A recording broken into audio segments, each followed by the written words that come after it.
At this hour, I'm Christina Aguayo in Dallas, and here are your top stories.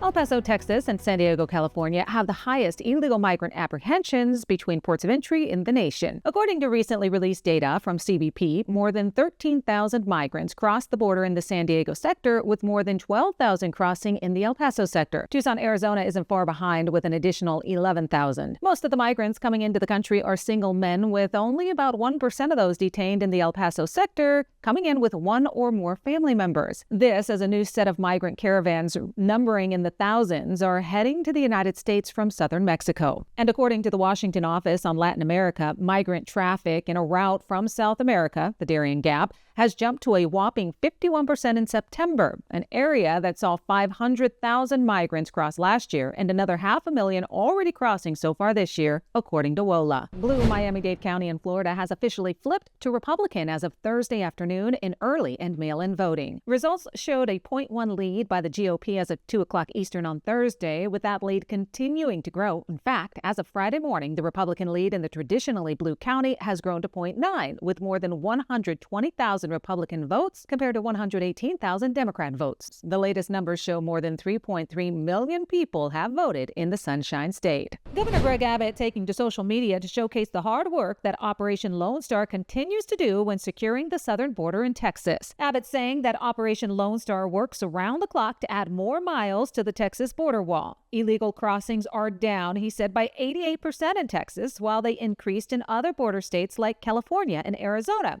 It's because of Texas's stiff resistance. Since the launch of Operation Lone Star, the multi-agency effort has led to more than 516,000 illegal migrant apprehensions, resulted in more than 45,000 criminal arrests, with more than 39,000 felony charges reported. Florida Attorney General Ashley Moody has filed a lawsuit against the Biden-Harris DOJ for blocking the state's investigation into the second assassination attempt of President Donald Trump that happened at his golf course in West Palm. Moody is asking the court to make the federal government stop blocking the state of Florida from investigating Ryan Ruth, the would-be assassin, while the feds are also looking into the incident. Governor Ron DeSantis ordered the investigation at the state level to make sure it was handled properly and with complete transparency. However, the DOJ has told Florida they can't interview witnesses and is asking the state to back down. Moody says they are violating the 10th Amendment and doesn't want to wait for evidence to disappear, so she's asking the court to force the federal government to cooperate, or at least stop blocking the state's investigation.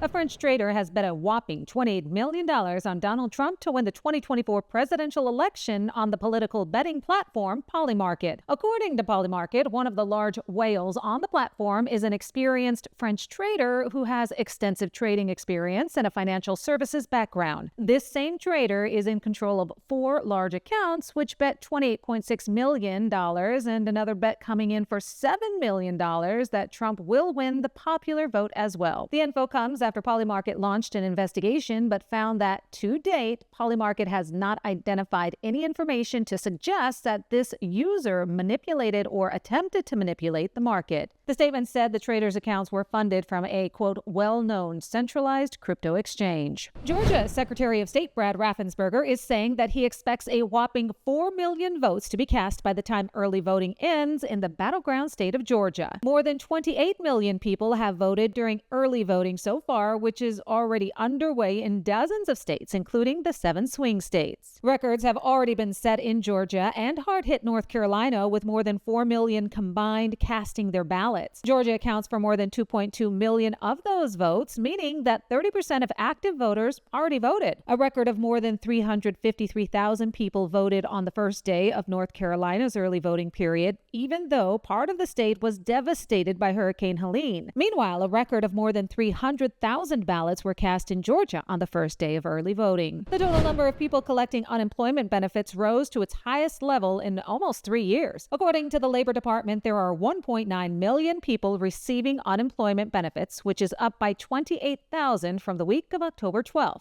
That's the most since November 13th, 2021. However, the number of people filing new claims fell last week by 15,000 to 227,000 for the week of October 19th. That's less than the 241,000 analysts forecasted. U.S. Secretary of State Antony Blinken has announced another $135 million in aid to the Palestinians, saying it's critical that aid enters Gaza. Blinken spoke in Qatar on Thursday on his 11th visit to the region, attempting to solidify a ceasefire between Israel and the terror group Hamas. The war in Gaza broke out after Hamas terrorists entered Israel, tortured and killed innocent civilians, and took hundreds of people hostage. Prime Minister Benjamin Netanyahu says his goal is to get the hostages back and eradicate the terror group. That's what you need to know at this hour. In Dallas, Christina, Aguayo, Salem News Channel.